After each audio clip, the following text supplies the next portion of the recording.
Ya, halo semuanya, nama saya Riki Kasaputra dengan NIM 1722109, mahasiswa ilmu politik Universitas Langka.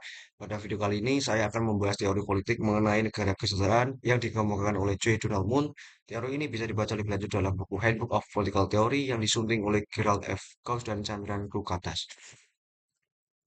Jadwalmu dalam karyanya The Political Theory of the Welfare State berargumen bahwa negara kesejahteraan bukan hanya sebuah institusi yang menyediakan bantuan sosial atau transfer tunai, tetapi juga sebuah kerangka politik yang bertujuan untuk mencapai keadilan sosial secara lebih menyeluruh. Dalam pandangannya, negara kesejahteraan adalah sistem di mana negara memiliki peran besar dalam menyediakan layanan dasar bagi warga negaranya.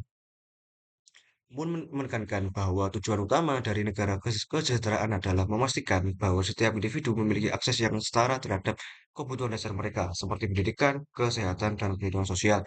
Dengan kata lain, negara kesejahteraan bukan hanya soal memberi bantuan kepada yang kurang mampu, tetapi lebih pada prinsip distribusi kekayaan dan keadilan sosial. Menurut Moon, negara kesejahteraan perlu memastikan bahwa semua warga, terlepas dari status si memiliki kesempatan yang akses berbagai layanan dasar.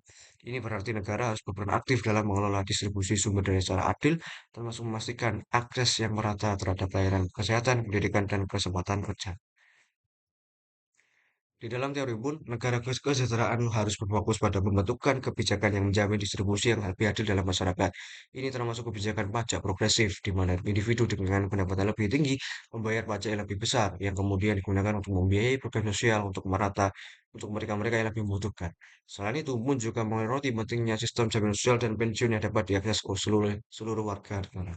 Moon juga mengidentifikasi tantangan utama dalam penerapan negara kesejahteraan. Salah satunya adalah bagaimana mengatasi ketimpangan sosial yang ada di dalam masyarakat. Ketimpangan ini bukan hanya berkaitan dengan penghasilan, tetapi juga mencangkup akses terhadap pendidikan, kesehatan, dan layanan publik lainnya. Negara kesejahteraan menurut Moon harus berperan sebagai agen distribusi yang tidak hanya menyuplai bantuan, tetapi juga merancang kebijakan yang mengurangi ketimpangan tersebut. Negara-negara Skandinavia seperti Swedia dan Norwegia sering dianggap sebagai contoh ideal negara kesejahteraan, di mana negara-negara ini pemerintah memberikan layanan sosial yang sangat komprehensif, termasuk pendidikan gratis, layanan kesehatan gratis, dan berbagai program kesejahteraan lainnya yang dibiayai melalui pajak yang sangat tinggi. Di Swedia misalnya, negara memberikan tunjangan untuk pengangguran, jaminan pensiun yang baik, serta akses kesehatan yang merata bagi seluruh warganya.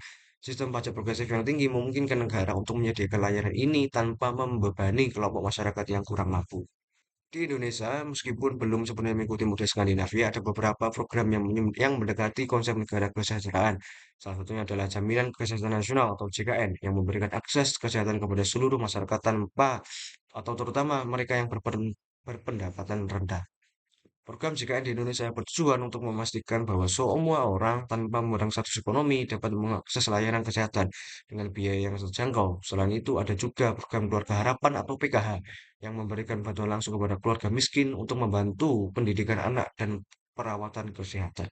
Indonesia juga menerapkan subsidi energi seperti subsidi BBM untuk meringankan beban masyarakat, terutama yang tinggal di daerah terpencil. Meskipun demikian, masih ada tantangan dalam memastikan distribusi yang tepat sasaran. Namun, negara kesejahteraan di Indonesia masih menghadapi banyak tantangan, seperti ketidaktepatan sasaran dalam distribusi subsidi yang seringkali tidak sampai kepada mereka-mereka yang benar-benar membutuhkan. Pengawasan yang lebih baik dan perencanaan yang lebih matang sangat dibutuhkan untuk membuat program-program ini lebih efektif.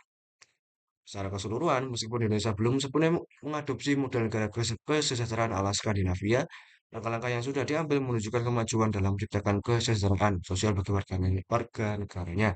Terima kasih. Semoga video ini bermanfaat dan Bismillahirrahmanirrahim. Wassalamualaikum warahmatullahi wabarakatuh.